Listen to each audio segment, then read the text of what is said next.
It's a great honor and a privilege to introduce Mr. Frederick Namadi, today known as Al Natan. He's sitting here in Jerusalem in Beit Vegan. And Al Natan, if you can mention a little bit about yourself, your origins and your journey, how you embraced Judaism. Coming from Namibia, being born in Namibia. Well, it's a long story. I am Frederick Namadi. Frederick is a name that was given at baptism. My native name is Pengonjabi, meaning God has given. I was born in then Southwest Africa, which is called Namibia today. I was born in the northern Namibia, close to the Namibian Angolan borders. My tribe was Ovawambo, and the Ovawambo tribe is divided into sub-tribes. And I belong to one called Kwanyama, which has been divided by the borders when the Europeans divided Africa. So part of my sub-tribe members are on the other side of Angola, meaning south of Angola and the northern Namibia. I'm the firstborn to my mom. And I've got 5 siblings. I'm the 5th one, the firstborn. 3 boys and 2 daughters.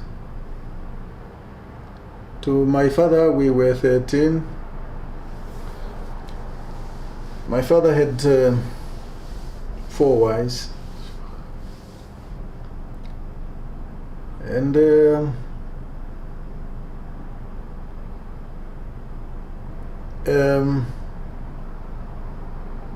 my mother is 86 years old. My father is 101. Wow. They are both living, Baruch Hashem. They are peasants.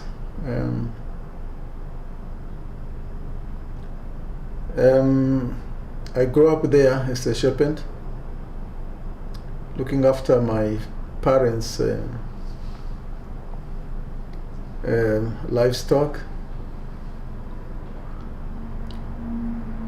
I got my pre-primal education there.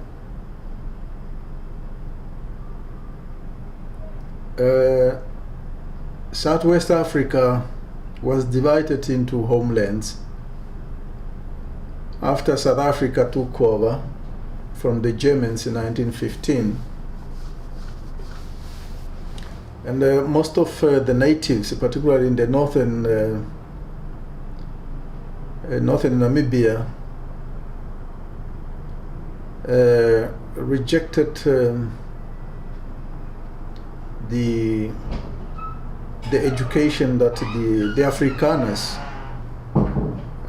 brought to the country. And not only that, but before also before, my sub-tribe Kwanyamas were the last in Southwest Africa and also Southern Angola, was the last to have embraced Christianity. We did not accept Christianity because it was a foreign thing.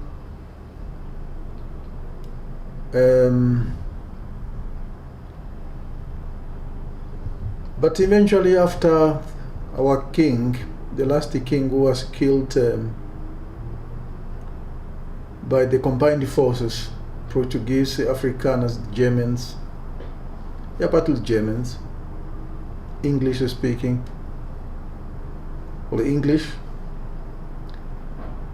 So they killed our last king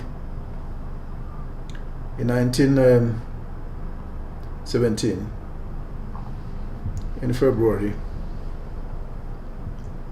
So, and after there we did not have a monarchy until 2008, when we revived our kingdom, our monarchy.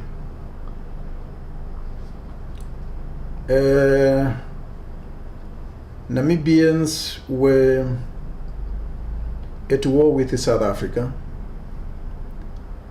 since 1959.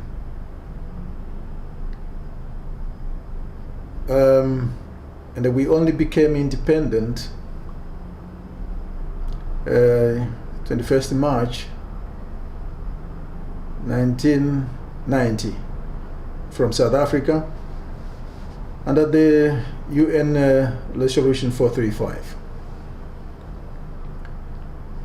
Many natives were leaving the country during war.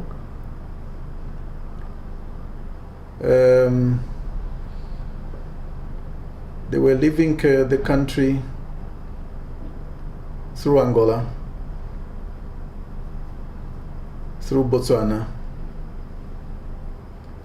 through Rhodesia, north and the west, in the south. I was one of those who left the country to join my fellow Namibians in exile to fight for independence of Namibia. And how old were you when you left? Was probably 21, no, 18, sorry. I was 18. And when I left the country, I passed through Botswana.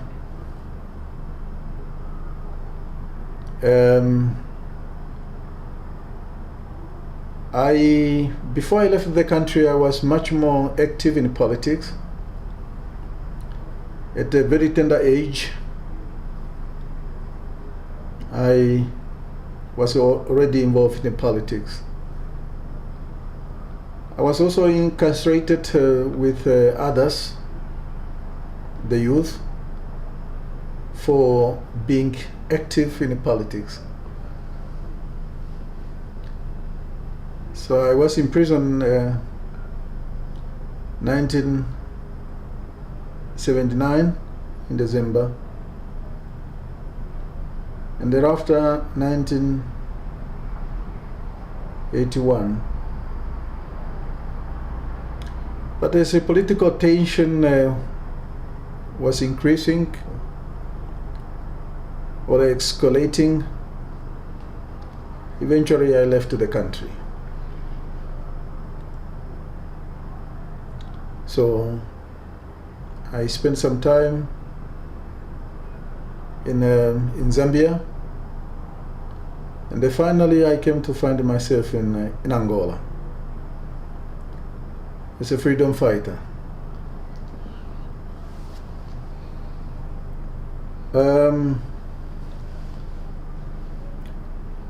But before I proceeded to Zambia, I was also incarcerated by the Botswana authorities for having crossed their borders without papers. I was not alone, I was with others. So we were kept just in prison without being brought before court, because the Botswana authority understood that we were refugees running away from the apartheid system, and we considered ourselves as a freedom fighters. So they did not prosecute us, but rather handed us to the United Nations High Commission for Refugees in Hebron. So only it was thereafter we proceeded to Zambia, of course through Zimbabwe.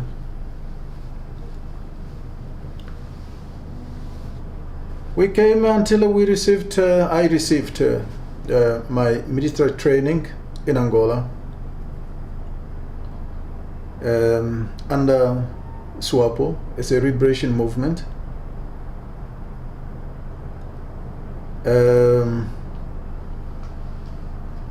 Mr. Noyoma was the president of the movement.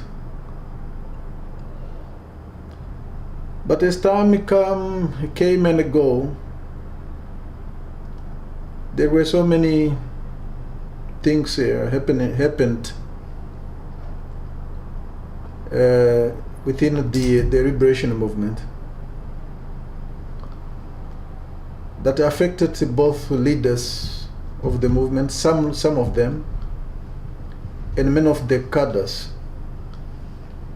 both civilian and those and the trained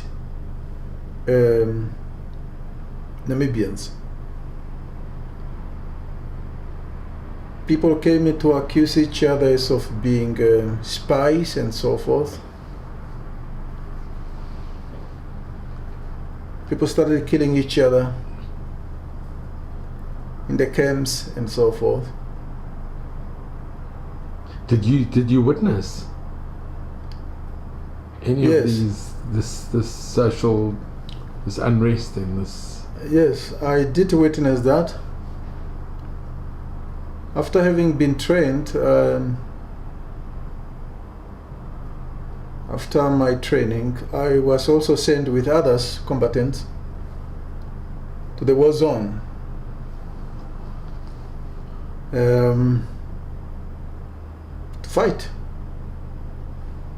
To fight against UNITA, that was backed by the South African authority, to fight the South African army or forces. And until I personally was accused of being a South African spy,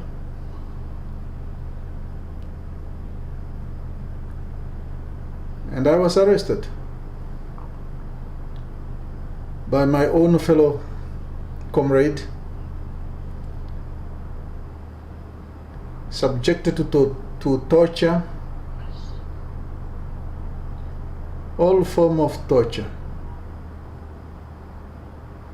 I spent 2.5 years into the ground dungeons. I was not alone. I found a number of fellow Namibians who were subjected to the same ordeal. Thousands and thousands of them, up to this very day, are not counted for, disappeared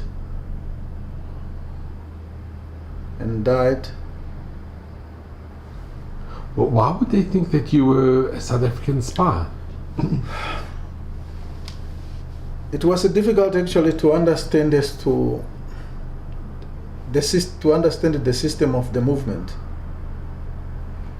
Because the moment you questioned, for example, the decision of the commanders or some higher rank officials, their decision, their logic, their rationale, they label you as a spy. Or you relate a story that is not related to the movement, but simply a story of life experience, is turned against you. The story is being twisted to your disadvantage. And all this also happened to me. And my stories of life experience, of trying all, another is to reason with some of my seniors at a political level that they were considered as discouraging other fellow combatants, and therefore I was labeled as a hebinator, as a spy within the movement.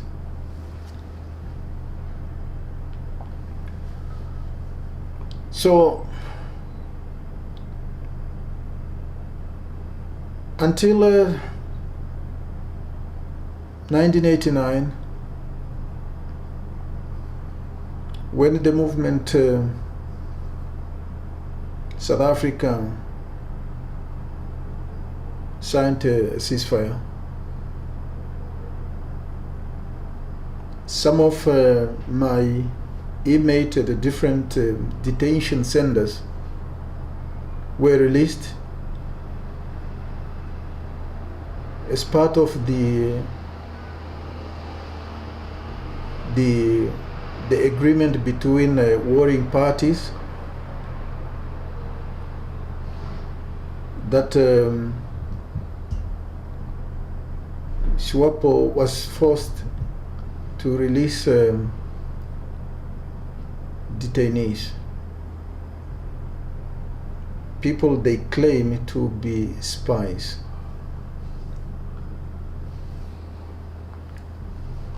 Yes, some of them were released, probably 150 something, I forgot the number now, were released.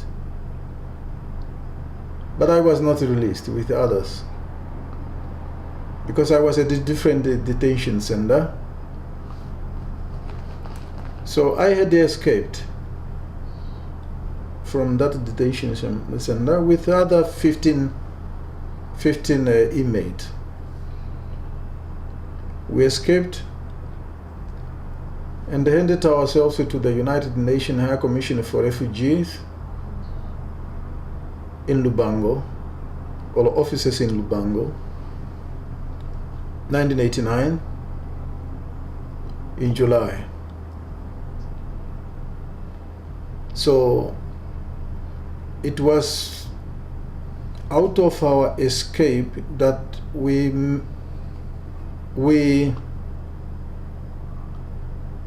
managed to save 67 inmates we left behind.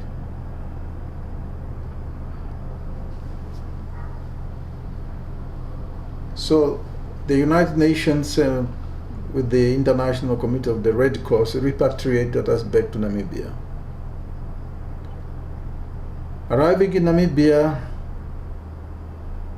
in August the 8th, life in Namibia wasn't easy at that time. because the international media reported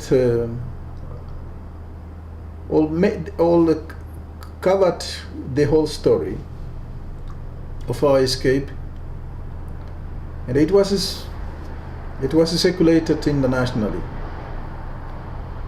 that SWAPO is still holding Namibians into their hidings, into unknown locations. As a proof of this, we were shown our faces. When we came back to the country, we were so victimized, even including by our own family members. Why? Because the SWAPO at that time used intimidations, despite the presence of the UN forces, UNTAG. SWAPO uses or used intimidation, threat, to the point that those who were our friends, relative and family members, could distance themselves from being seen with you because you are considered as a spy, as a traitor. So I have been almost 2 years, if not 2 years, after I have returned from exile, without really seeing my parents. Because the United Nations, the Red Cross also informed us that our safety could only be granted if we live in the city, in Windhoek. And they were right. Because I tried many times to go to my parents from Windhoek, but how many times did I escape their ambush? They would ambush me, wanted to get me, to kill me.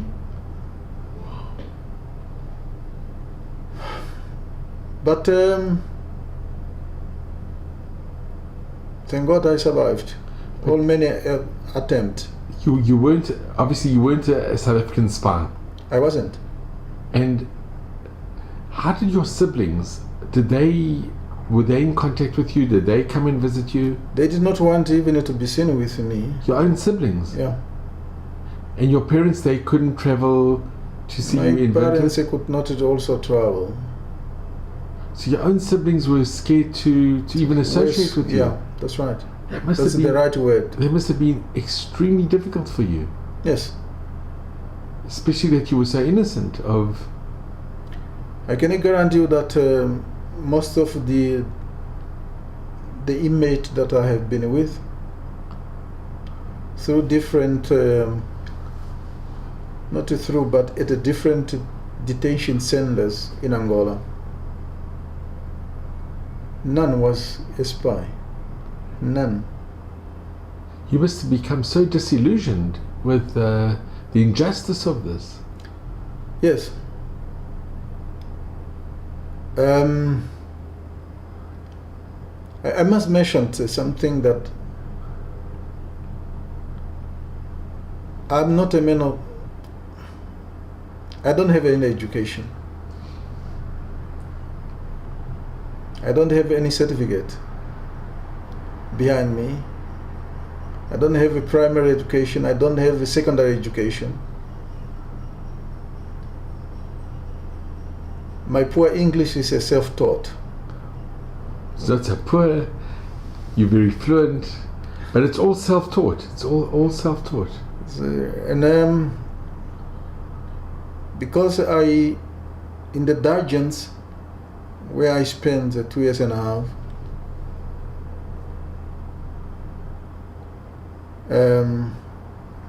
there were many lengthy people. So I have tried my level best requesting them, whoever can find the time, to teach me English,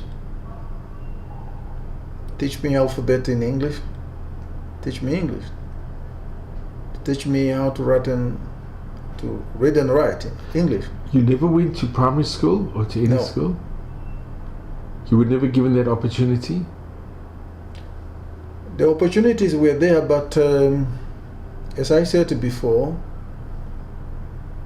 we rejected the South African education system. We see it and they sense it as a means of suppression. Were your parents also very keen that you should also, in a way, boycott the apartheid education system? It was a general thing. It's not the only parent, but it's a general thing that we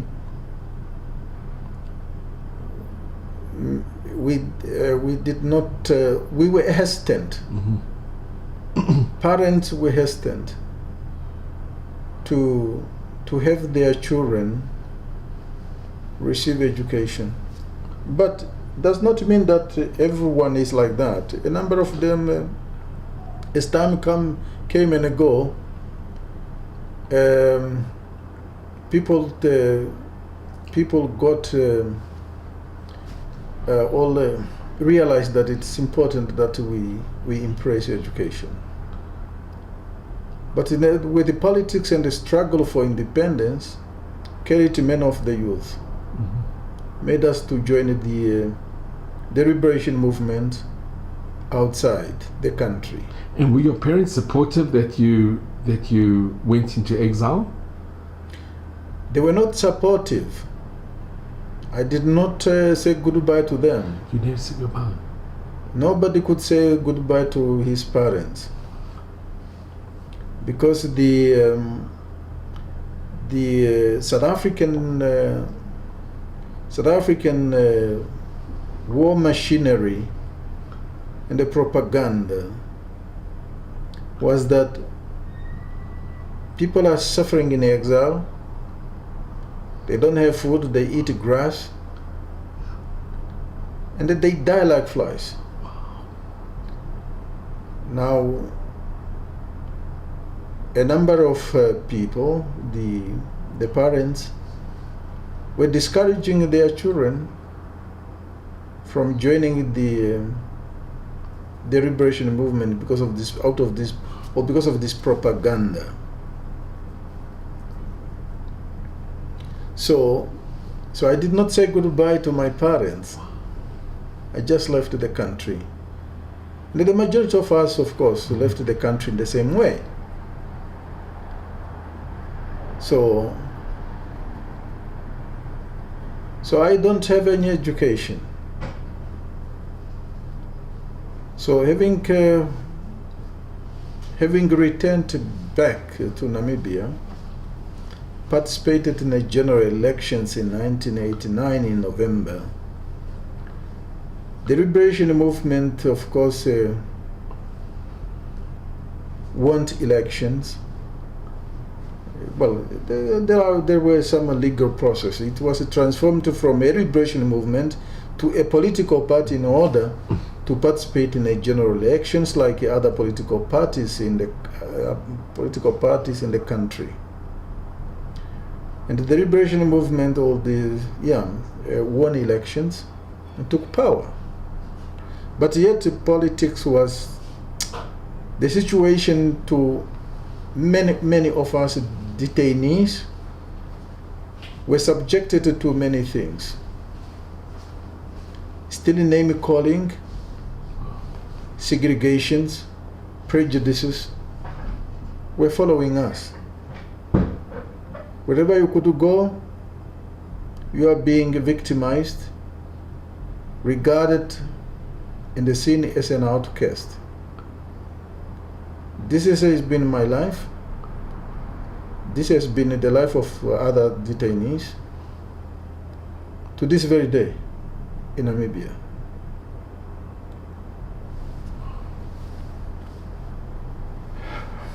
So, while in a prison, which I do not really describe prison in the sense of the word, these were detentions that you don't have a bed, you don't have a cloth, you don't have a blanket, you sleep on the floor, which is not a floor like you have got a floor here, it's a dirt floor. So even at the learning that I was doing, it was at my risk and also at the risk of the one who teaches me. Because once they discover you, you are taken out from the underground there and the torture. Many were tortured and did not survive the torture. They died. These are the things that I witnessed. It's not something that I have heard, because I passed through the same thing. You are tortured to death. If you survive, you survive. That was a daily thing in detentions. So my pen was, I would sneak in the small stick in order to write on my thigh. Either it's mathematics, my thigh. So my saliva was my eraser. It's my saliva to erase my writing. They wait for my skin to dry in order to write something new. We have done this, well, I have done this until when I came out of prison, or when I escaped, after I escaped, I could express myself in English. I could write. I could read the newspapers on my own and understand the world outside. And before you went into exile, you couldn't do it? No. So, having returned home to Namibia, political situation was also gradually changing. Tried to find a job. Until 1992, I found a job, my first job of its kind. I worked for the Namibian Institute for Democracy, teaching the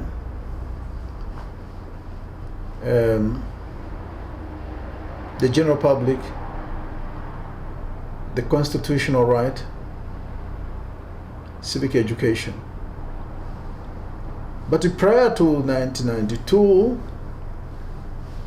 some of us came together as detainees, and we formed what was then called National Society for Human Rights. We have just changed a few years ago, changed the name.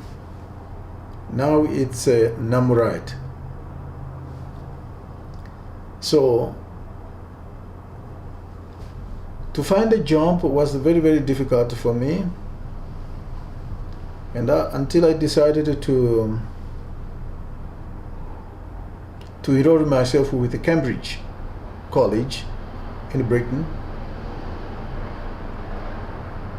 and then now I hold a couple of diplomas from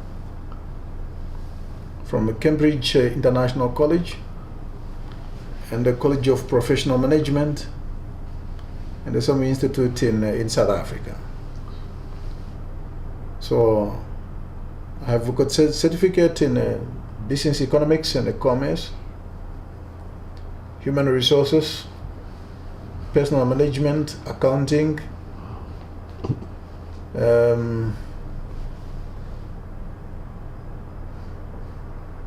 Yeah, so yeah, and the tourism. These papers assisted me to open doors, meaning to find a job in the government. So I joined the government, the Namibian government,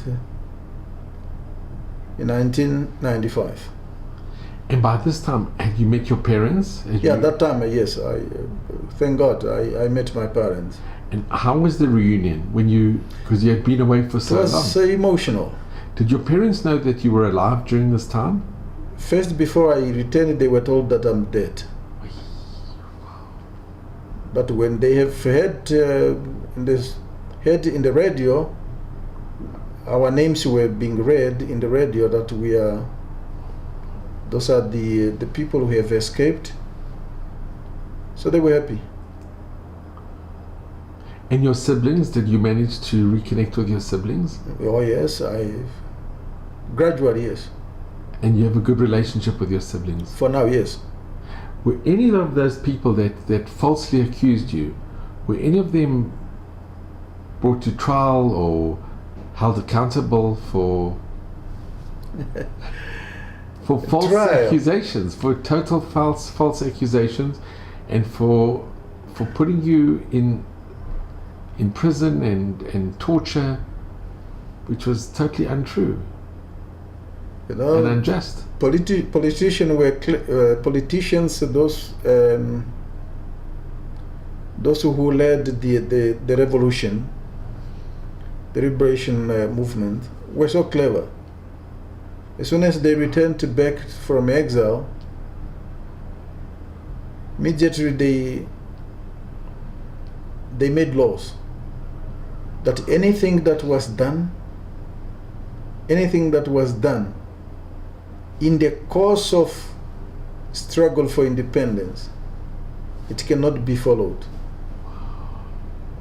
So this is to protect the leaders of the liberation movement, and to protect those who were actually involved in torturing and executing and killing the innocent. I'm calling my fellow detainees as innocent. Why? Because to this very today, not a single leader, it's now 31 years, not a single leader out of the other leaders who were heading the revolution movement ever came up with evidence to say, yes, so we know that he was a spy. None. And there was no Truth and Reconciliation committees or...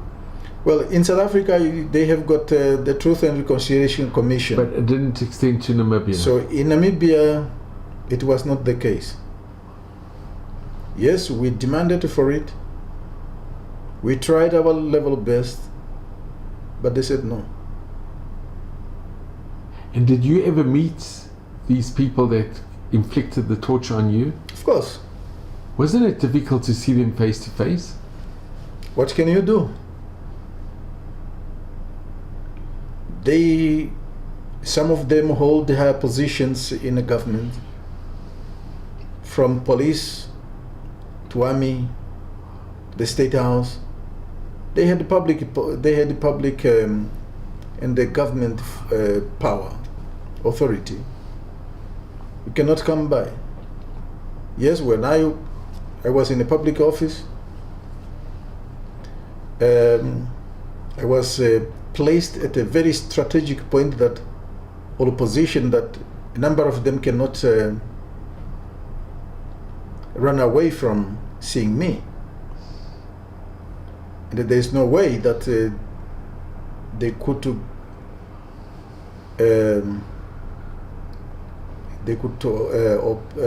what is this? they could get assistance or the public services without passing me or through me. So they saw me, I saw them, I greeted them, they were so surprised. So, but what can you do? And they never asked for forgiveness or... No. You must have become very disillusioned. And it's a very painful thing to have... You sacrificed your life to fight for the liberation and you became a victim. Yeah, we became victims. So the politics changes, phases in every nation, every society. But in the face of a detainee did not change before the faces of those who accused them or accused us. When they have got a political fight within their political circle, it affects most of the people outside of that circle. So those who were seen not paying allegiance to the ruling party, if you are working in the government or in any government or governmental institution out there, and you have got a position of authority and influence, you are subjected to labels that you are either corrupt or you are you practice nepotism. Again, I became a victim of that too. 2005, in January, I was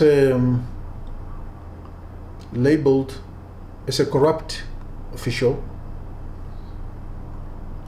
favoring, they said, I was favoring in my public service delivery, favoring people of a different party, meaning the official oppositions. So as a result of that, I was suspended from employment for 2.5 years. But there was never a trial. You never had a trial or... Yes, there was a disciplinary inquiry. The disciplinary inquiry, I represented myself. But despite all this, I was found guilty. When I was found guilty internally by the orchestrated disciplinary committee, I took the government to court in 2008.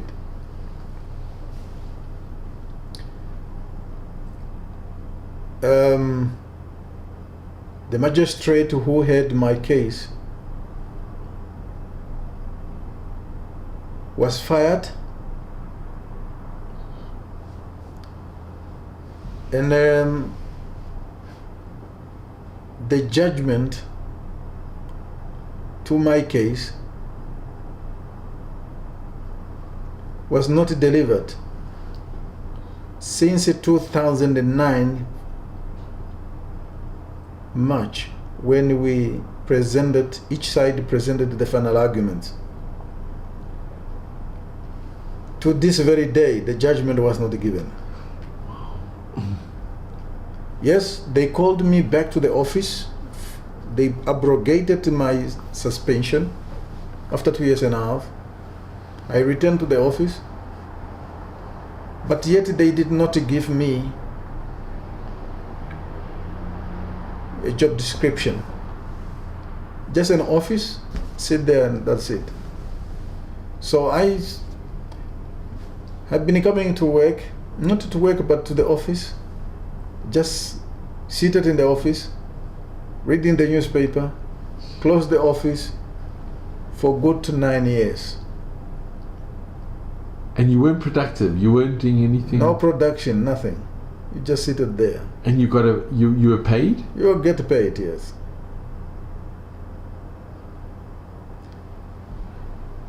Back into prison, I started because I served in a different capacity in the liberation movement.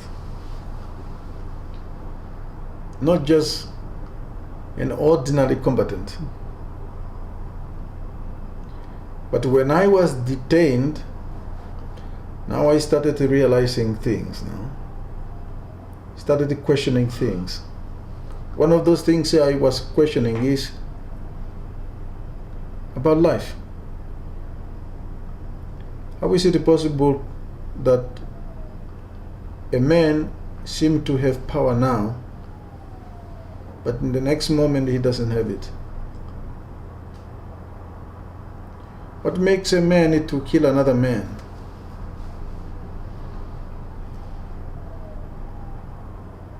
What is really life? How does one define life? Is it based on breathing, sleeping, eating?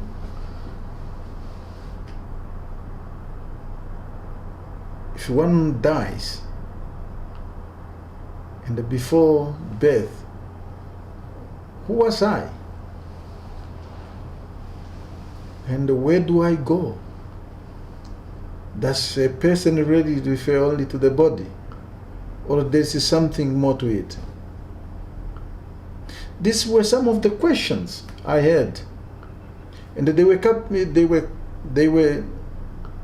keeping on coming. As time came and go. But can I ask, growing up, did you have a Christian upbringing? Yes. Did you go to church? Did you have a... I did go to church, but I was not an active Christian. Could you go to the priest and ask questions? No. There wasn't an avenue that you felt comfortable in? There were not those... I did not have that, even the desire.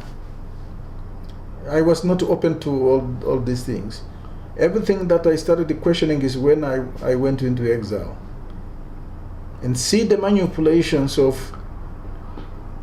by men with power. Right? Men with power, he discusses a point here. But when he goes behind the door, but when he goes out to the public, the whole thing is different thing. You cannot tell somebody and say, okay, we are hearing that South Africa is invading Angola. That's the information we have received. But yet you make soldiers to go hungry for a week. And then you tell them, go and fight. What does that mean? That's a betrayal in the selling of life. When I was in the detention, when I remember these things, I started now getting some light. But yet I was still in a confusion. Yes, in a confusion. So when I came back to Namibia, then I started, after we have formed the organization to speak on human rights, to advocate for human rights, to teach people the constitutional rights and freedoms and so forth. I was more exposed to many venues that I did not know they exist before I returned to Namibia. So as a result of that, I turned to religion in an effort to see if religion can answer my questions I have in life, about life only. Did you believe in God at this time? Or? I have believed in a God, but yes, we were told God, there's a God. Yes, we were told, yes, there is Jesus, the Son. But did not, the Son did not impress me. Mm-hmm. But there is God. Yes, that we know that there is God. Okay, we did not. Our parents did not teach us the way about God, the way Christianity teach. Mm-hmm. Our God, what our forefathers embraced, it's not a God that has got a son, Mm-hmm. but it's just a being that you don't see, you don't, because does not look like you. Yeah. Today he brings rain. Tomorrow he gives you the blessing of the field. Tomorrow, next day he brings you the multiplying your livestock. That's how we know that there's a God there. So I collected a number of Bible translations in English, of course. And I started studying them. By yourself? By myself.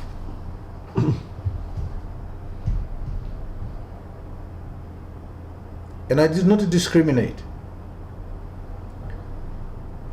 Which religion I collected. Even the Islam, I collected the Quran. And there are different books. The Buddha, I collected a number of literatures from them. The Zoroaster, I collected a number of them.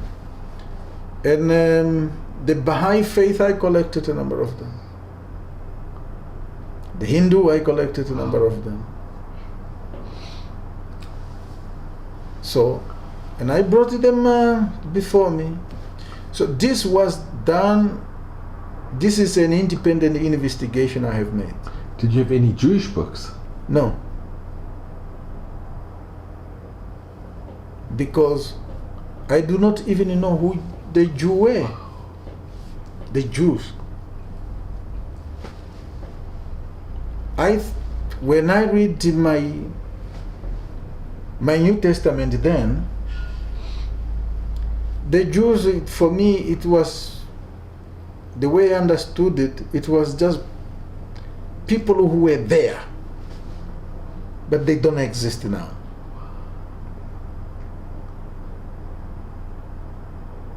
And you had never met a Jewish person? No. Not a single one. So I did not know who the Jews are. You hadn't heard of Israel at that time?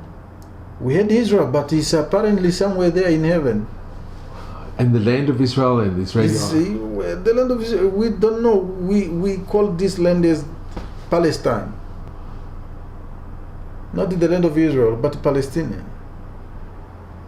It's a freedom fighter. With the organization that I served, we were in solidarity with the PLO. So that's all what we know. From I joined politics when I was young. So the combination of now of the spirit of revolution plus the communism teaching, so I was who I was. Because SWAPO was communistic. was supported by communists. Yeah. That's right, yes. Which, in a way, was atheistic as well. Yes. You pray in the particularly in the military bases. You cannot pray. Prayer is one of the things that was discouraged. So I came back. I mean, not that I came back, but I pursued my independent investigation on a religion. But every book that I could open, everything is pointing to a thing called Torah. The Quran, from chapter 2, not chapter 1, from chapter 2 to the last chapter, it speaks about the Jewish people and the Torah. Muhammad is mentioned in the Quran. But wait a second. I'm not looking for Jews. I'm looking for a people called Hebrew. Where are they in this world? I wanted to find even a single one. So by then I did not know the connection between a Jew, people called Jew, and the Hebrew. Because what I could read in the 5 books is Hebrew and the children of Israel. I wanted to find one. So I could not find one. Because I don't know where to go. So, because I was much more involved, I was in a government office. With the advent of internet, and the government officials had an access to internet, I even in the computer. I just look at how people, my secretary, operating the computer, and I decided to operate the computer by my own. And then I started now making research. As a matter of fact, I was looking for a book called the Egyptian Book of the Dead, and that was 2001. Yeah, if I'm not mistaken, it was 2001. By the way, before that, I left my parents' denomination called Lutheran Church, and I joined the Seventh-day Adventist. Did you do this? Why did you leave the Lutheran Church and join? Because I was much more attracted by the teaching of the Seventh-day Adventist because of Shabbat. I see them more appealing than the Seventh-day Adventist. And out of also my independent investigation, Sunday was not the first day. It was the first day of the week. It was not Shabbat. And you came to this conclusion yourself? Yes. So I joined the Seventh-day Adventists because of that. I found their teaching more appealing than any other denominations that I know of. Yes, to the point that I became the elder of the church, and at some time a co-pastor.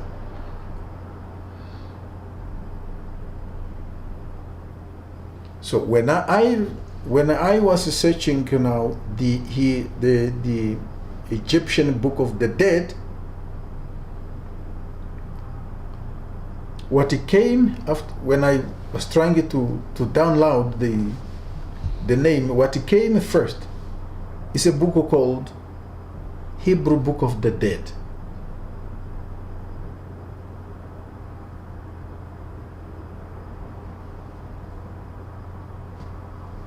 Then I ran into my bookshop and I said, I wanted this book. They said it will take 3 months. I said, fine, I want it. But then I had a book called The Protocols of the Elders of Zion. Okay, now that, for our listeners, was a forgery which was done by the Tsar, a very anti-Semitic, that the Jews had taken over the world and the power of the... For me, I only wanted the information. I place in my independent investigation about things, whether when I was investigating human rights violations, I tried to avoid the prejudices and the biasness. Why? Because I look at my own experience. If I were to place myself into prejudices, I am justifying it to myself that what I went through is true. So I should not complain to anybody saying I suffered. So I should put the prejudices out, on the side, for me to see, not to see, but to be led by the information where it leads me to. Where did you get the Elders of Zion, the book, the Protocols of the Elders of Zion? It was ordered through Amazon. And you ordered it? Yes, I ordered it, yes. And what was your reaction when you read the book? I read it, and if I remember so well, page 4 of that book, it speaks about, first it started with a rhetorical question. What makes a Jew to be always on top?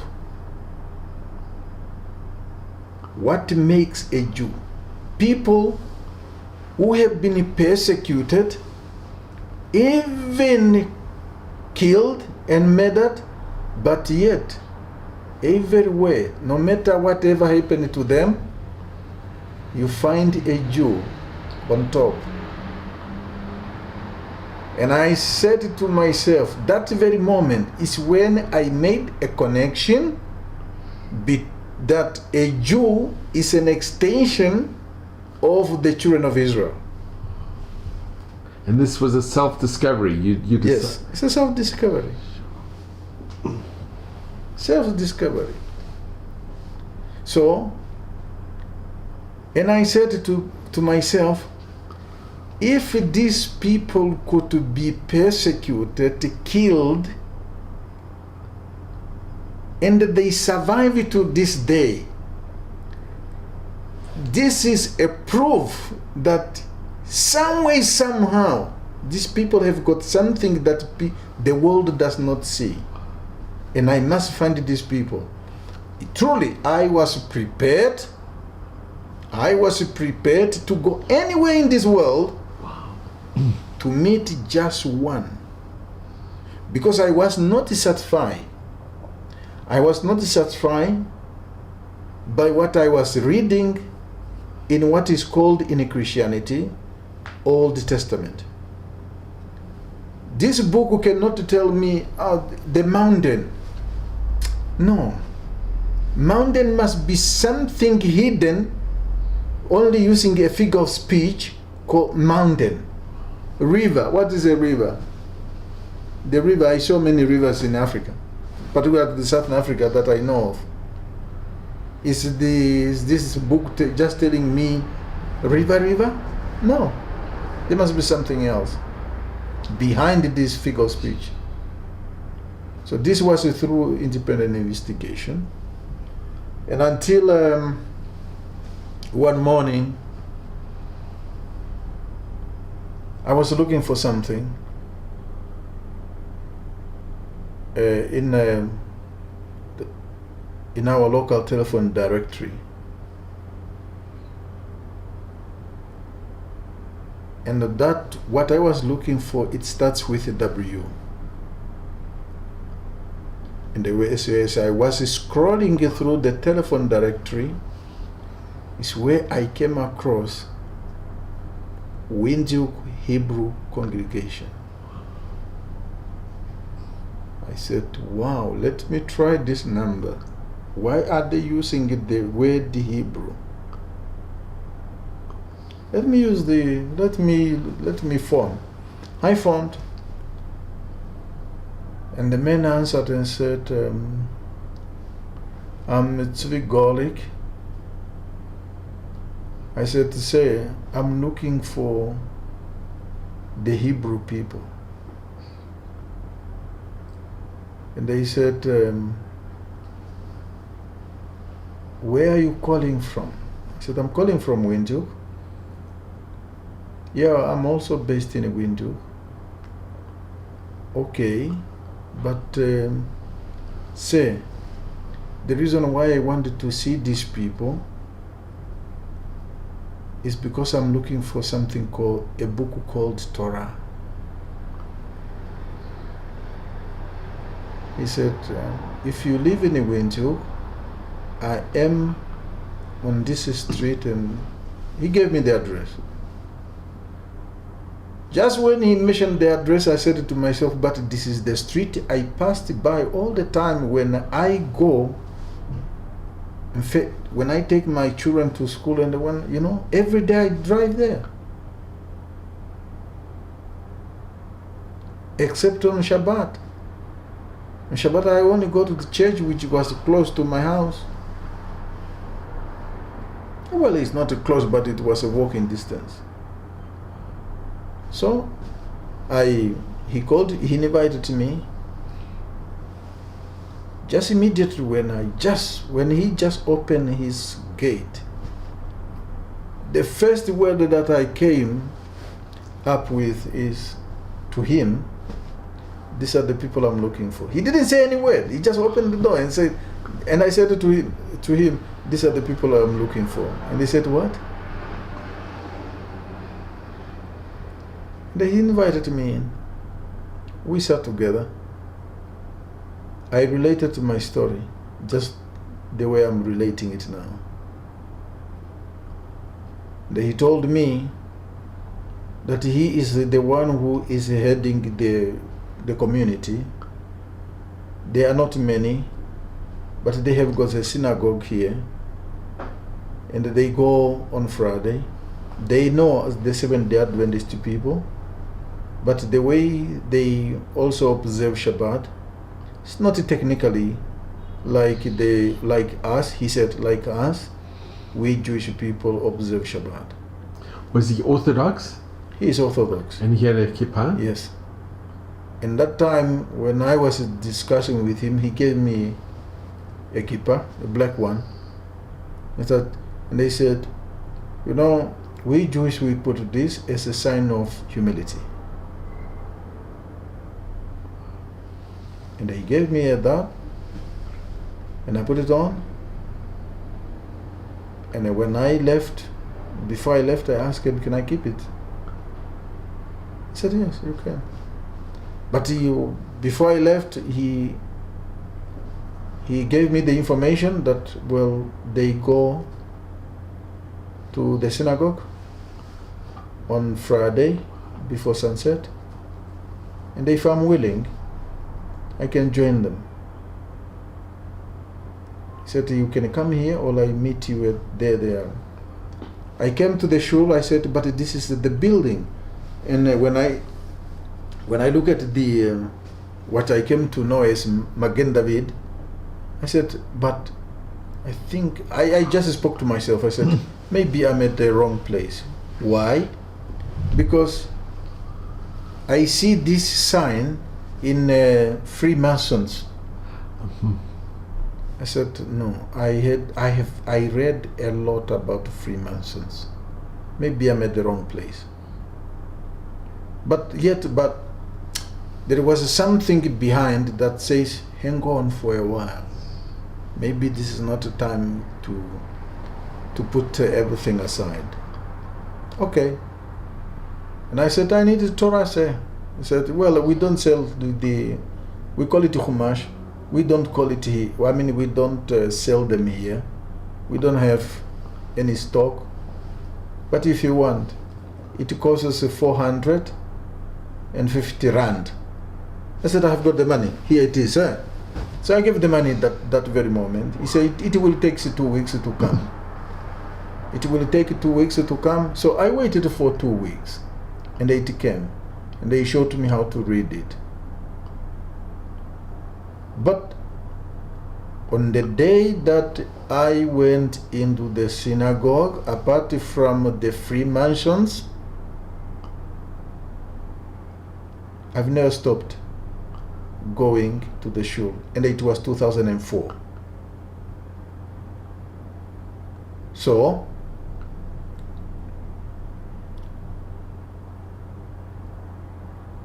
now the journey has started. When you went into that synagogue that Friday night, did they explain to you what was happening, or did they explain what the synagogue was? Yes. And were they very welcoming to you, very friendly? In truth, there were some people who had reservation about me. I remember so well. Someone was even saying, "No, I did not come to the synagogue. I only want food." I laughed because it was into my hearing. I laughed. I said, "I'm working." To my heart, I did not tell anybody. I said, "I work for the government." Good position for that matter. Food? Come on. Me looking for food? No. So it was a kind of a insult, but I ignored it because I needed to see what I wanted to see. Not what I wanted to see, but to go further than what I'm seeing now. Yes. And later on, you know, you are discriminated because of your color of skin by some, not everybody. Was discriminated, but this man, the one I met first, hold my hand from that very beginning of time until I finish my conversion. Amazing. And he's the leader of the Windhoek Hebrew community. That's right. So I went to South Africa. He gave me names of rabbis I should call when I come to Cape Town. When I came to Cape Town, I called a number of those rabbis that I wanted to convert. None of them came to the appointment where we agreed. I went back to Namibia. I came back again to South Africa. None met me. And then he sent me again to his father-in-law. I mean, not to his father-in-law, but to his in-law. One rabbi who married his sister. That's the rabbi who allowed me into his house and had a talk with me. I had a talk with him. Was this in Cape Town? It was in Cape Town. Do you know which community, which shul? Maryland? Marais Road? No. You know, you probably would know if I mentioned Rabbi Mevis. Sure, of course, everyone knows Rabbi. Sure. Yeah. So Rabbi Mervis was in Camps Bay. No. He was also in the Camps Bay shul, but he was on the bed then. Yeah, I don't know, but Mr. Tzvi Golik referred me to him because he's married to Mr. Rabbi Mevis, married to Tzvi Golik's sister. Rabbi Mevis was married. His wife passed on. And then he married a lady from Namibia. And this lady is a sister of the Jewish community leader in Namibia. Okay. He was so friendly. As a matter of fact, that time I was the only one. I was the only one black from the native wanting to convert. So it was a surprise. Baruch Hashem. And what year was this? Sorry? What year? Which year? What year was this? This time when I met Rabbi Mercy, it was 2010. And that very year, the Jewish community in Namibia changed their constitution to allow people like myself convert after you have been with them for a couple of years. The constitution that time dictated that for them to recommend a person wanting to convert for conversion must be with the community for 10 years. But it was changed to accommodate me. And it was changed in 2010. Was there any rabbis in Windhoek or in Namibia? No. And the Rabbi Mervis that you went to see in Cape Town, this is the same family of the Chief Rabbi Mervis from England? There's a Rabbi Mervis who's the Chief Rabbi? That one in England is a son to the one in So there's a brother Jonathan who lives in Efrat, who's also a son of Rabbi Mervis. Ah. And So he passed away. he passed away, I think, a year ago. Yeah, that's right. So you met the father. Yeah, met the father twice. I slept in his house too. He was very, very well liked and very respected. Yes. I enjoyed an icon of the Jewish community of Cape Town and of South Africa. Yeah. Wow, you went really to somebody who was really exceptionally well respected and loved by the whole Jewish community. He loved me too. Bemet, he loved me too. Because probably from his perspective, he saw and noticed and realized the energy I was putting into the whole thing. Because the interview that he made with me, or he conducted on me, about my journey,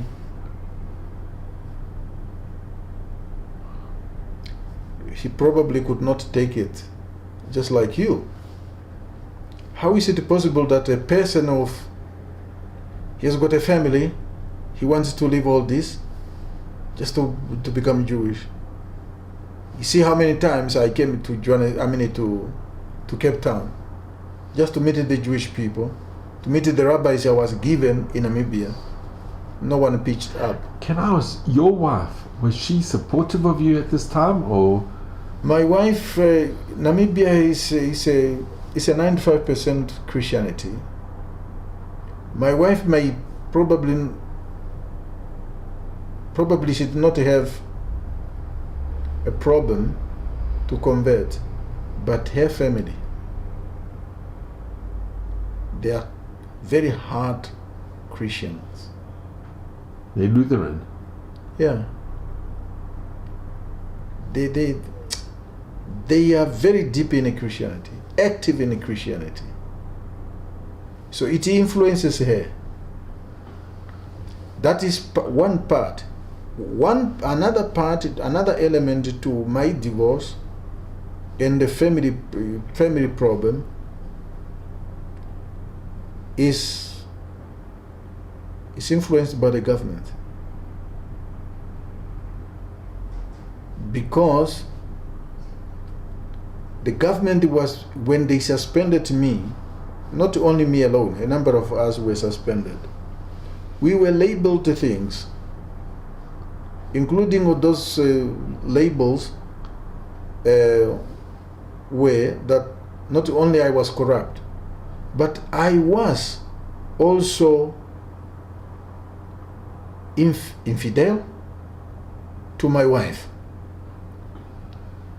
How did they do that? They said whenever they go, because I was in charge of government houses, government land, building, whoever civil servant, woman, is given an accommodation, they would label to me and said, yeah, you had a relationship with her. And I remember so well. I said, you don't need to tell me a name. Let's meet in court and produce your witness in court. And they shut them off. So I waited any charge that yes, so had a relationship with you. None. To this very day. And did your wife, did she suspect, or did she think my maybe there was some truth? wife heard the rumors in the government offices, the government ministries. It must have caused a lot of problems. Yes, indeed so. Indeed so. And these were all false accusations. It's the same ploy, it's the same game that it took just a different face. The same game that started in exile. This is pure sheker, pure. Yes. Exactly, yes. Pure sheker is just untruth. Yes. This is the same game, or just different faces and different times. So now you developed a very close connection with Rabbi Mervis. Yes. Who was an exceptional person, an very exceptional much. Human being. Very, very much. I enjoyed his shurim. I enjoyed his company in Cape Town. So they directed you to possibly the best person. Yes, but unfortunately he could not help me because we are falling under Johannesburg. Namibia falls under Johannesburg. Yes. And Cape Town couldn't have done the gay route. No. But that's a technicality. That is. He phoned his brother-in-law. Why would you refer Fred to me? You know that you are falling under Johannesburg. And then he phoned to Johannesburg. He phoned to Johannesburg Beidin. He said, where would a person from Namibia come to? No, Johannesburg. Because we are falling under Johannesburg Beidin. So I had to go back to Namibia. And struggling to have an appointment with the Beidin in South Africa.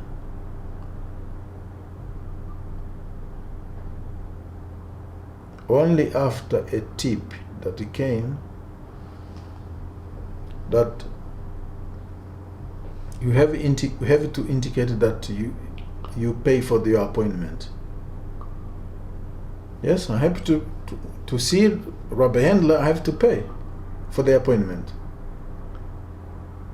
and I paid 500 rand that time. Just for the appointment? Just the appointment. Do you think they did that because they wanted to see if you were sincere, or? It could be one of them. But it's a lot of money just for an appointment. Yeah, that's right. That's a lot of money for an appointment. Considering where I was coming from. Sure, it's a lot of money. I was coming from outside the country. I have to come and spend a couple of days. So the traveling, the accommodation. Exactly, yes. Yes. And when you met with Rabbi Handler, who I know personally, was it a positive meeting? Very, very, very much. Why? Because there was one rabbi who visited Namibia. I think it was 2009. He's from Israel, originally from Israel. It's called Baruch, Rabbi Baruch. I forgot the last name. He was asked in front of me. It was on Shabbat. Was asked, what can you help this man? This man has been with us for too long now.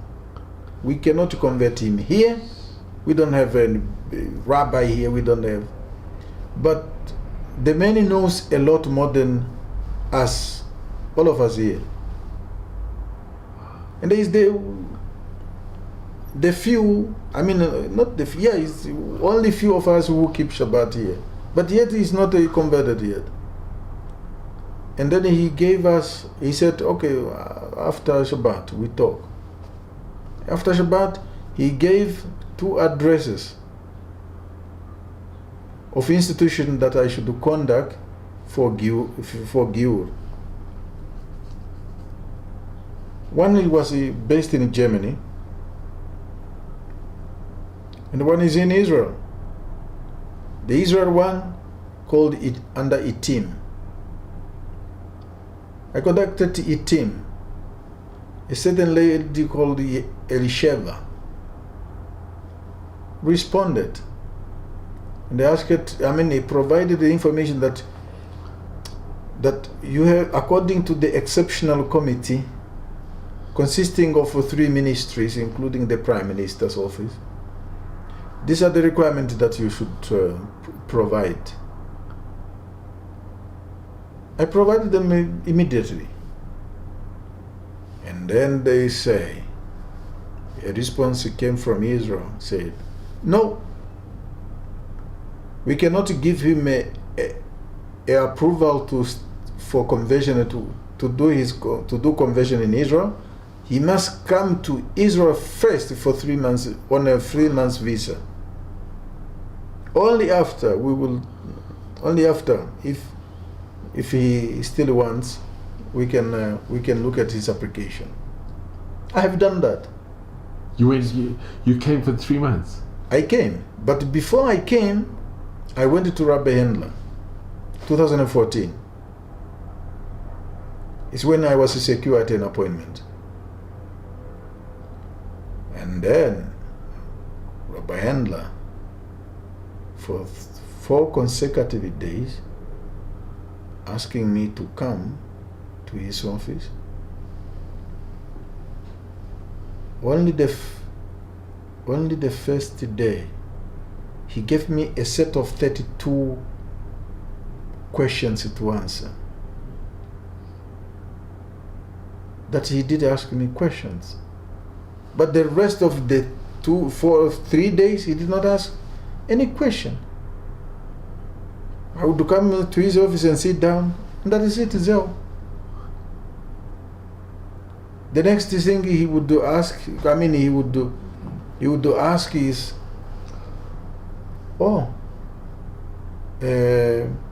is Namibia peaceful? That's it. But he made something very, very important to me. He called when he asked if I have conducted any institution for conversion. I said yes. Conducted an institution in Germany and also in Israel. But in Israel they responded, and I gave him the correspondence. And he called Israel, and he spoke to Elisheva, the lady I had been in contact with, and said, so what then about this man? And she said, no, according to the decision of the decision of the exceptional committee is that he can come here on a 3-month visa. That's what. Is that all? Yes, that was all. What that's the decision. So, I came to Israel, 2015, in October. Thank God, I had a team to organize for me. They organized a meeting for me to see the Beit Din, and I saw the Beit Din in November. Wait, here in Jerusalem? In Jerusalem. And I went back because of the cost. I cannot. Where were you staying when you came? Moshav Ora, the place that I told you about. because there was somebody I knew there. I contacted them before I came. So what happened is, I went back to Namibia. Can I just ask, when you Yes. came to Israel for the first time, and you came to Jerusalem, or you set foot in Israel, did you feel a sense of belonging, or a sense of that you had a connection with the country, the land? Yes. I have been yearning to be in Israel for quite long after I discovered. You developed this instant connection. Yeah, before I came. You cannot imagine that in those, in that time I was here for the first time, how much I used to literally crying at the hotel. That God, that time I used my Bible. God, in the first king, Solomon says, if a Gentile comes here and they pray here, answer him. I am one of those. Now I'm standing here. Please do not let me go outside of the country. And if I go, return me back here. That was before I met the Beit Din. Yes, there was a connection. There is connection. There was connection before I came to the land of Israel for the first time. And you felt a longing to come, and when you came to Israel, did it, your dream of coming here and being here, did it fulfill your expectations when you were here? Did you feel you belong here in the country? This is the reason why I'm here. If I did not feel that, you wouldn't be here. I wouldn't have been. Would have come back after conversion. And your meeting with the Beit Din in Jerusalem, was it a positive meeting? Well, one rabbi, because I was advised to take one rabbi, and I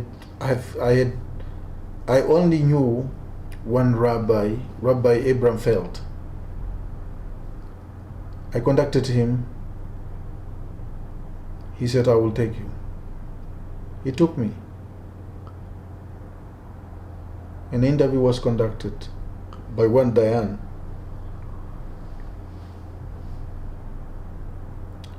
So, you know that Avram Felt actually lives across the road? Rabbi Feld? He lives here in Beit Vegan across the road. Really? Yeah. It's a very good rabbi. It's a very small world. Wow. It's a very good rabbi. And he took you to the Beit Din? Yeah, he accompanied me, yes.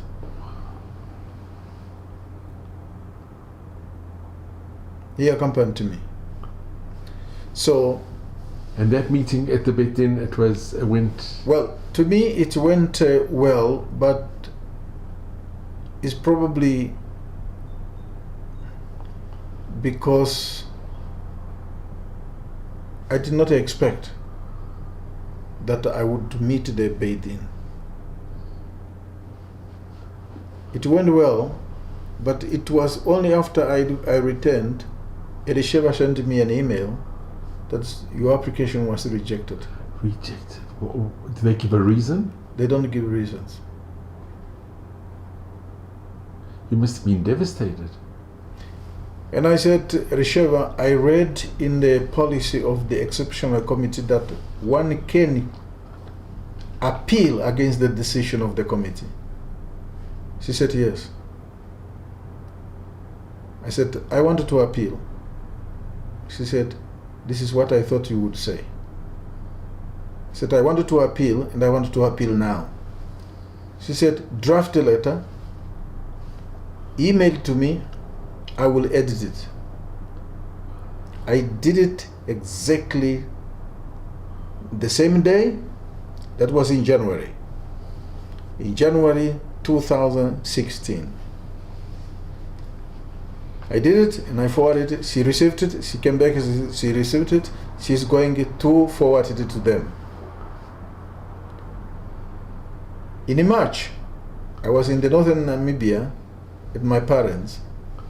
She sent me an email towards the end of March. She sent me an email. No, it was not in March. It was at the beginning of April. She said, Freddie, approval has been granted. Wow. You have to come back to the land of Israel. So, now coming to a bit of conclusion of the whole thing is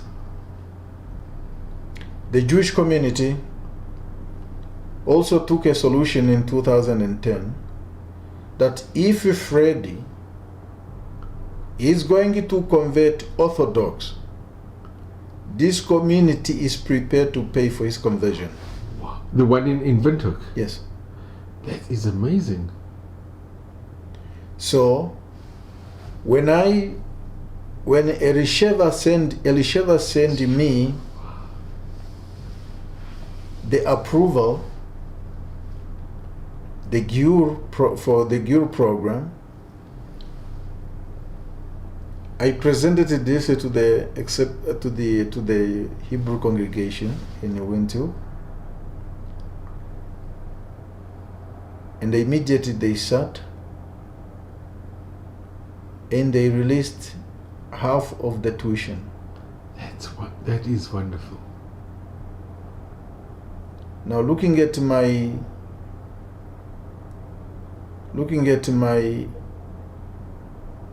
life situation at work, there's no work, there's nothing for me.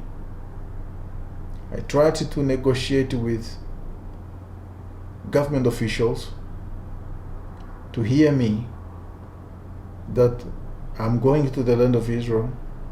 What did I get from them? Just shouting and interrogation, as if I was doing, as if I was a productive.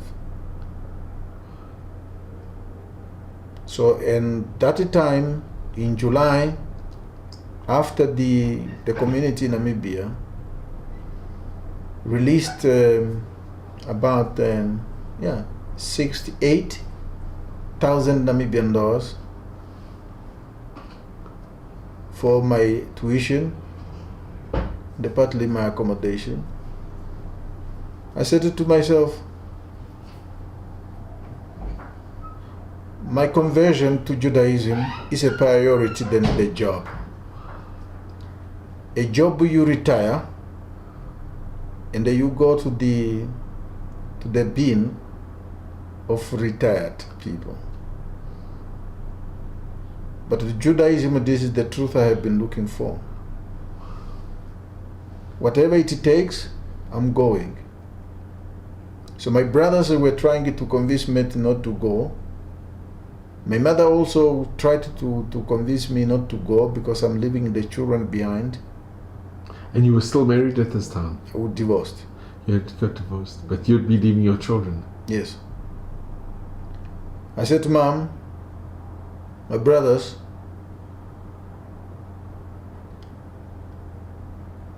the job is sweet today, but that's, to me, is not a guarantee for life. I am going, and I'm going to become Jewish. No, God is one. You don't need, you can pray on your own. I said, fine, that's okay, but I'm going. So I came here in July.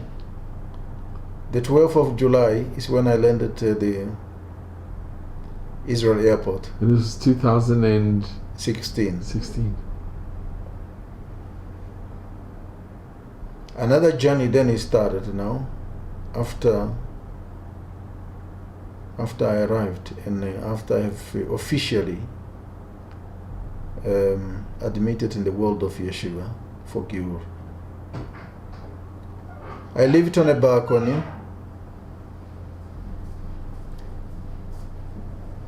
2.2 meters long, 1 meter wide. The yeshiva, this is Machon Meir, they couldn't, They would not accommodate there was no me accommodation? in a dormitory because of my age. There's an age restriction. So I lived in a neighborhood on a balcony.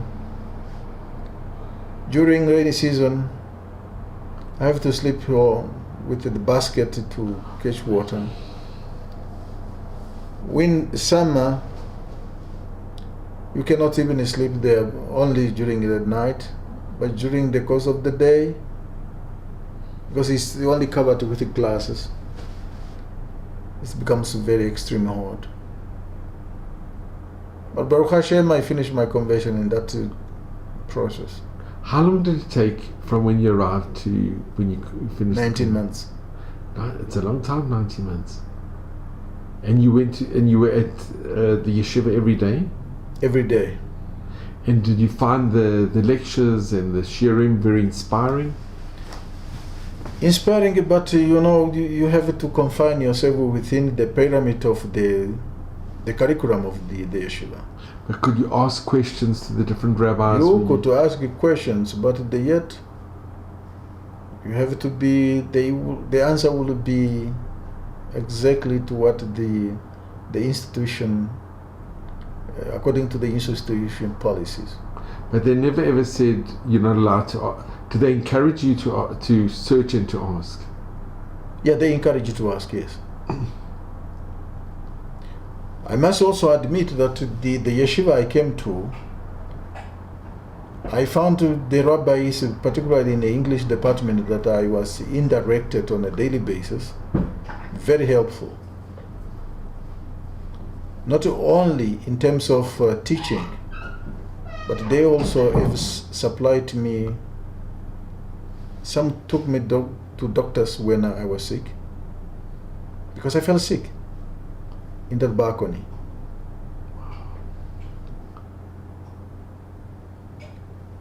Some extended their hand to give me some financial support. And did people invite you for Shabbat? Was the community? Yes, a number of them, yes. And did you make friends with other people in the yeshiva? Yes. I did make friends. But you could see in a human society, there are those who, they say there is a saying, birds of the same feathers they fly together. Language barriers. That I don't speak Hebrew. Also regionalism. People from United States, they wanted to hang out with the United States, Europe, from Africa, whatever. It's good, but if it's taken to extreme, it becomes a little bit uncomfortable for others. Were there any South Africans in the yeshiva that you gravitated towards, or that you? Yeah, there was one guy I happened to know. Not that I happened to know, that I met in yeshiva. He's original from South Africa, Johannesburg, but he lived in London for a decade. So he migrated from there to the land of Israel. He has been in conversion with me. I believe he finished his conversion before me. Yes. And did you have a lot in common with each other? Or? Yes, we had something in common because of probably Africans. Yeah. I speak that Africans of self-taught Africans. Wow. And I speak Odenlek Africans, as they say in Africans, Odenlek Africans, good Africans. So because of this common background also. You had a connection. Yeah. And on the time, can I ask, when they finally said to you, because it's a long wait, 19 months, it's a long time, when they said, you're going to be appearing before the Dayanim for the day of your conversion. Was the day of your conversion a very special day in your life? Was it a difficult day, or do you remember it fondly?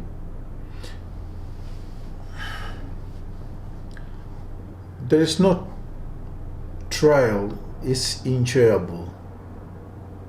When you are destined to see the Beit-Din from the experiences of others, you learn, and then you start building up these questions, developing even fear. What is likely to happen? What if they say no? Because you are hearing stories. What if there's no guarantees that they're going to say yes? Exactly, yes. So all these things were consuming me, and they're consuming everybody in a guru process. But I had emunah, faith, that with God's help, I don't know how I will take it if they say no, because I don't know where to go. You had sacrificed so much to come here. Yes. And to get converted. You had sacrificed. Help me. Yes. I know that I went 3 times. I went to the Beit-Din. Can I just ask, before we continue with what happened to the Beit-Din here, why did the Beit-Din in Johannesburg not decide to do the conversion in South Africa? Rabbi Handlers, I remember him saying, unless I misunderstood him, but I think I wanted to believe that I have heard him correctly, saying, you are not South African nationals. We cannot convert foreign nationals unless you relocate. So you'd have to actually immigrate to South Africa? Yes. Which could take a number of years till you get South African residency. And yes, but when it comes to Namibians, probably not. It's a bit quicker. But you'd have to find a job in South Africa. You have to find a job in accommodation exactly, in an expensive area in Glen Hazel. Exactly, yes. So that wasn't really an option. It wasn't an option for me to relocate to South Africa for conversion, because I needed to be constantly in South Africa, because the whole thing is people want to see you at the shul. They want to see that you dedicated and you coming to synagogue. Exactly, yes. And in South Africa you became very close with the Marathi family. Not that time. Not that time at all. It was only afterwards. The Maruti family, I met them in 2017 when the family brought their son to Mahon Meir. It was Victor Marathi who... That's right. It's when I met the family. Oh, Yani, okay. But before I did not know any. But your experience with Rabbi Handler, it was a positive. You saw him as a sincere, very... Him is sincere. It was coupled probably with experience and being an elderly person. His judgment is sincere and honest, because having given me a letter of recommendation, I think it helped. It gave more weight, because it's not coming from just a rabbi out of the street. It's a Beit-Din secretariat. Sure. And him making the phone call. He made a phone call. I think they made a big difference. Yes. And when you went to the for your Geirut here in Israel after the 19 months, did they ask you difficult questions in that encounter when you were in front of the Dayanim? Well, I should say yes. But the Beit Din, my experience, it's not about difficult questions. It's about their personal observation, how you conduct yourself. Do you demonstrate knowledge? Because if you demonstrate knowledge, it could be a sign of faking it. That is my observation. But struggle in your knowledge to answer the question is a proof also of struggle and the commitment. Yeah. Because it happened to me. How? Recite Shema, the first paragraph of Shema in Hebrew. There's no one who speaks in Hebrew in Namibia. At that age, I was learning a new language for me. It was a challenge. I knew Shema, the rest of the 3 paragraphs of Shema by heart, but in English. I could daven Mincha, Amidah, by heart without looking at the Siddur, but in English. Now to take me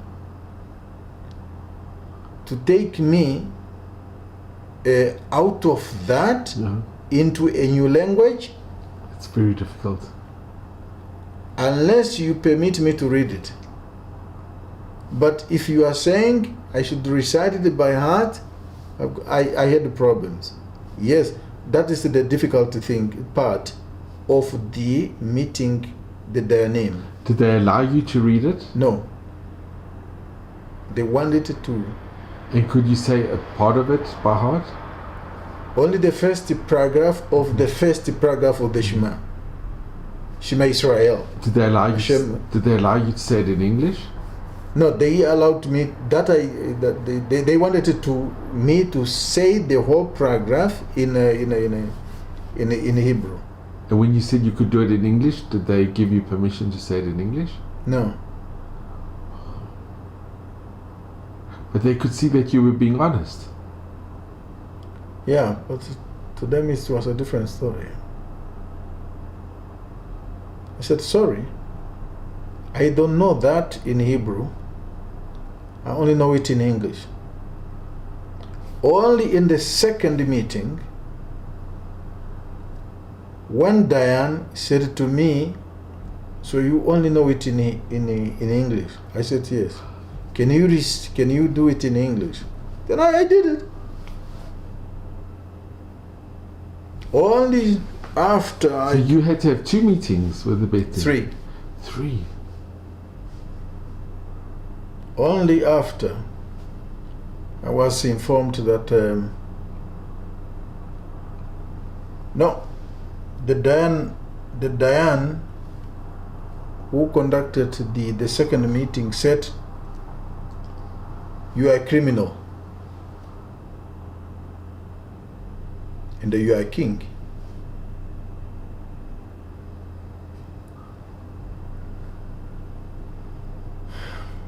I said, I know where it comes from.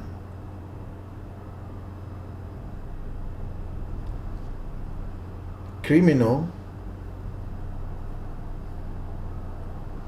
is because when I was asked to provide my CV and the detail of my life, I have included my detention in Angola by the liberation movement I served. For them, before that committee, is that I was prosecuted and sentenced. So I was a criminal. Lucky enough, in Machon Meir, there is a rabbi, Yosef Digovitz, who is originally from Russia, and he knows the history of a number of liberation movements in Africa that they were supported by Russia. I sat with him and I said, I don't understand your story, but this is who else could corroborate your story apart from you. I said, that is easy. So I had to write to the United Nations High Commission for Refugees in Namibia and the two organizations for human rights in Namibia. Within a week, they came back to me that man you see is one of the few survivors of torture and the murder. The few who survived. To us, it's a book of our history, of our struggle. Those letters were forwarded to Rabbi Digovitz. He translated them into Hebrew. Is when, and again, about the kingship, yes, I wrote Rabbi Digovitz a text. I said, yes, from my mother's side, I belong to the loyal family of my tribe. And from my father's side, yes, I belong to the royal family of my father's side. Yes, I have got that royalty within me, yes. So, but I did not come here as a royal man. I came here as an ordinary man, looking and wanting to convert to Judaism as I am. Not as a royal descendant, whatever.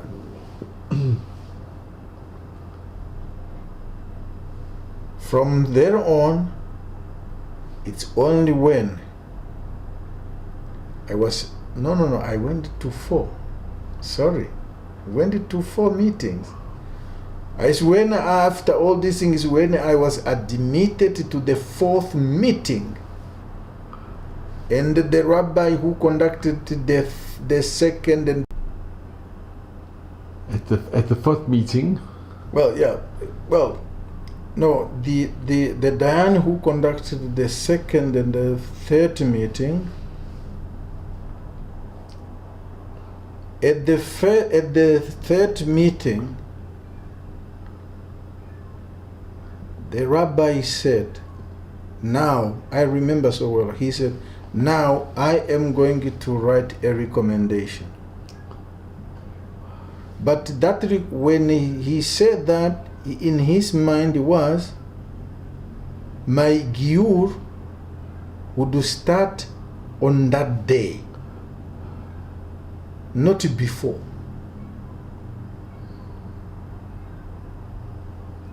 And I raised an issue with my rabbis in Machon Meir. I said,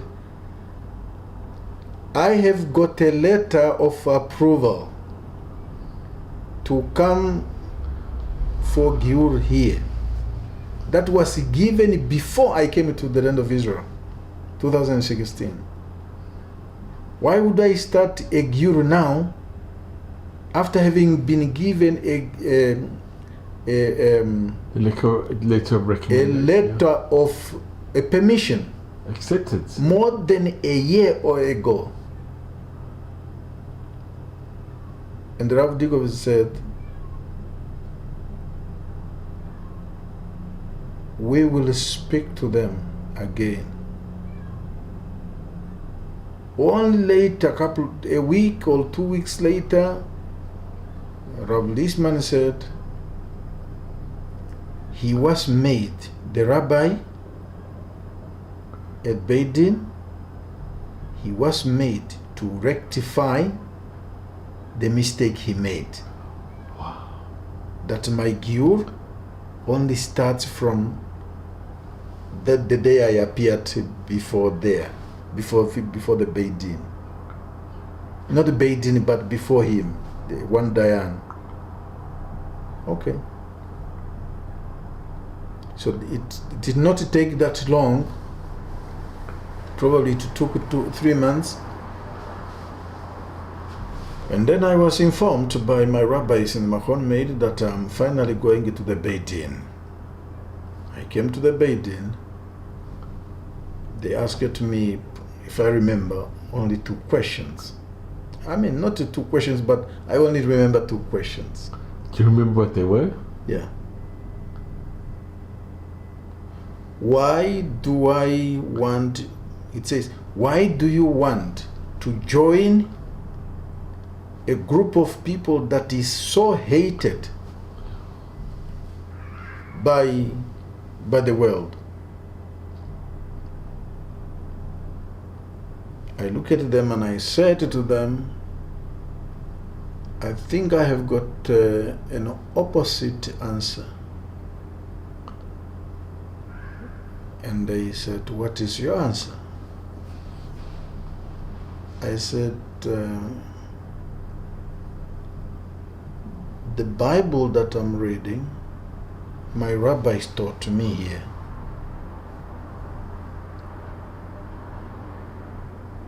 In Deuteronomy chapter 28,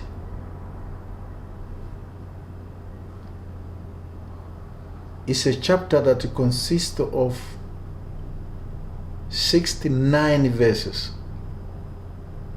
15 of them are warnings, but the rest are cases that if you do not do this, this will happen. So for me, if a Jew does right, then nothing will happen to a Jew. But if he does opposite, this is what it happened. Everything that was written will happen. And the elder Diane said, so it's about us. I said, that is how I understood. That chapter says. The next question was, did you live Christianity? I said, yes. I would not have come to this far if I did not. I did not meet a Jew in my life. I've never been in a Jewish neighborhood. I discovered a Jew on my own effort.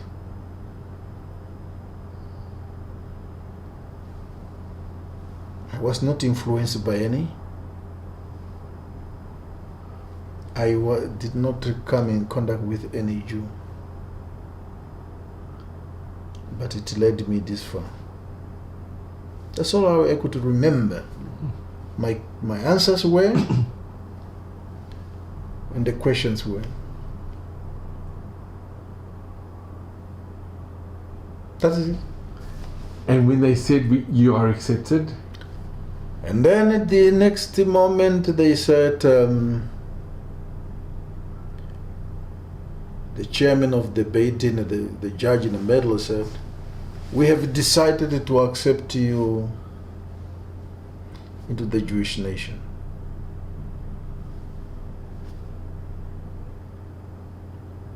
And what was your feeling at that point? That was the most emotional moment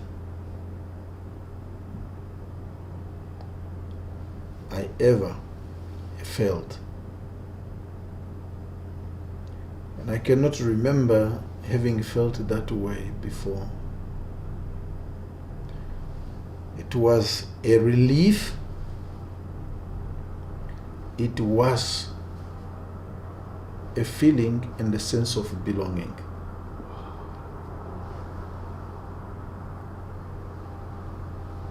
Was emotional, almost cried. So it was done. And when you went into the mikveh, was that a very spiritual experience? Before that, they gave me a letter to check my brit. That my brit was conducted. When was that? 2007 already. Did you have to do a whole circumcision? No. But they check it. But in your it was proper. When you were a little boy, you had a circumcision? No. I did it in my adult life, 2007. You did it in 2007? Yeah, with my 3 boys. And was that in a hospital? Mm-hmm. Were you under general anesthetic? What? You were put to sleep when they did it? Yeah. It's a major operation. Nice. Just a couple of minutes. So they checked the Brit Milah that it was okay. Yeah. And then when you went into the mikveh, I didn't go to the mikveh on the same day. I know, but when you went...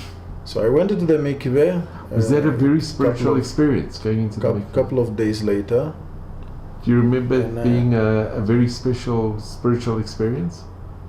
Yeah. A tremendous one. But there was something more to that, because after they made me recite a bracha in the Shema, if I remember. I came out, I dressed up, I went to the hall. One Dayanim came to me and said if I want coffee. I said yes. They gave me coffee, gave me cookies, and said you have to go home. Before sunset, you have to put on tefillin. Do you have got tefillin? I said yes. So you have to go home, put on tefillin. But there was something very, very strange. As I was walking from there, number one, I was light. I feel that I'm floating. But I was asking myself, what really happened today? Who really am I? Yes, I see, I'm walking, yes, I feel everything, okay, I can see. But what now? Is that all what I was really waiting for? Nothing else? Is just this? You are a Jew. Is that what I expected to hear? Or there is, do I still expect something else? I was a new person, but this new person was in a world of confusion, not knowing who he was before, and the way he is now, and the way is he heading to. That is how I felt. Until on Wednesday of that week, one of my rabbi, my Gemara rabbi, said to me, Eli, he used to call me Eli, you needed to take a break. Take a break and ask yourself, what exactly do you want? In my experience with the Gerim, is that they have passed through stages of experiences, and a number of them they could not take it. They fell into, he used a different term that I forgot now. It's better to take a break now and ask yourself what you want.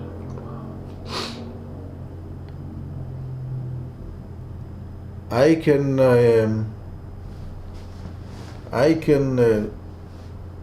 for certainty say, with certainty, that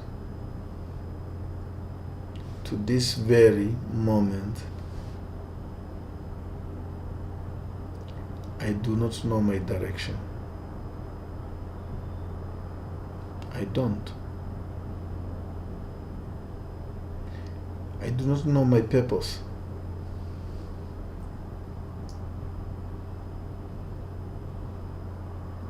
I feel I don't have any value, because I feel I'm just floating.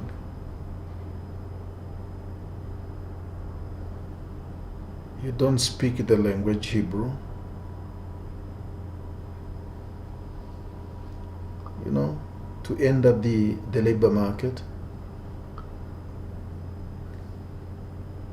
You don't have a place because you don't have a job.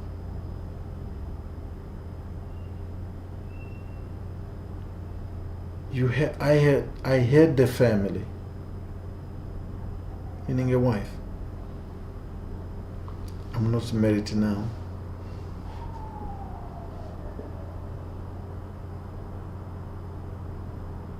Where am I really going? Where am I being headed to?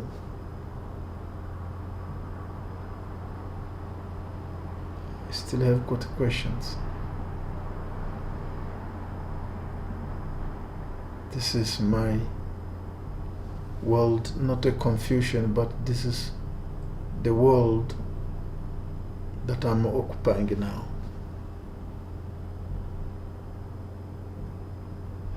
The world of questions. Yes. But I just want to mention, you know, the whole thing in Judaism, really, in the Gemara, is just questions. Always questioning, always not just accepting, but to question and to advance and to look for answers. And you are in Hashem's land, in Israel, where every day being here is a miracle in itself.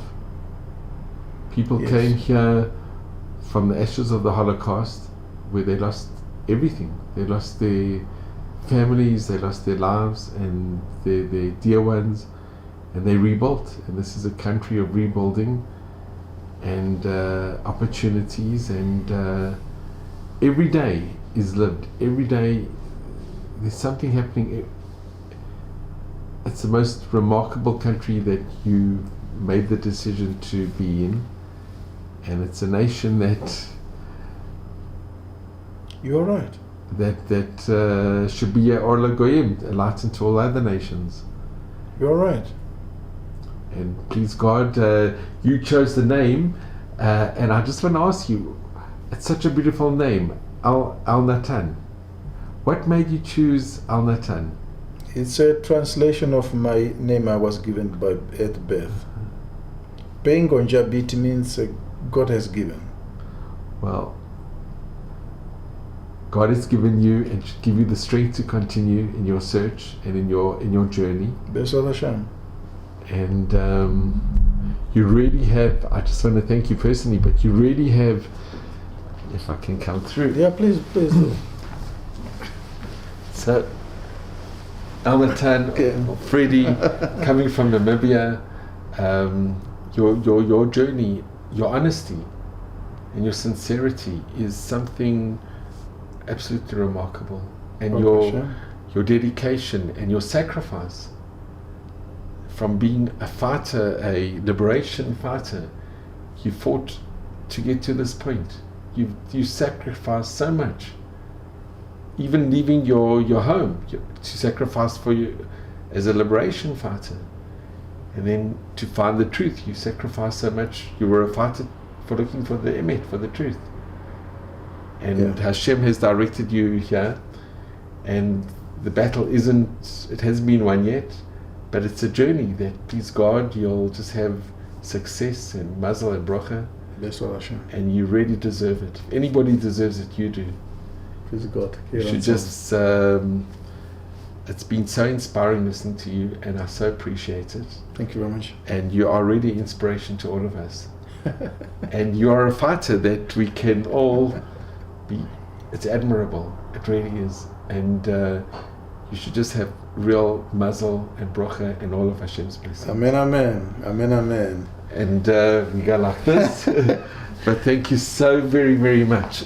Well, I wanted to thank you very much for having taken this opportunity to have, or to give me this opportunity to share my part of story. This is just a small fraction from my story. It's worthwhile to share my story, although not probably for publication, but to share, somebody to share with. It's for everybody who watches this will be so inspired, and so they will receive so much from your life journey. I always take courage with a verse in Jeremiah, chapter 17, verse 5. This is a pasuk that pronounce a curse to a man who trusts his fellow man. After I have discovered Judaism, I built such a strong faith to trust Hashem in everything. That's why I'm here.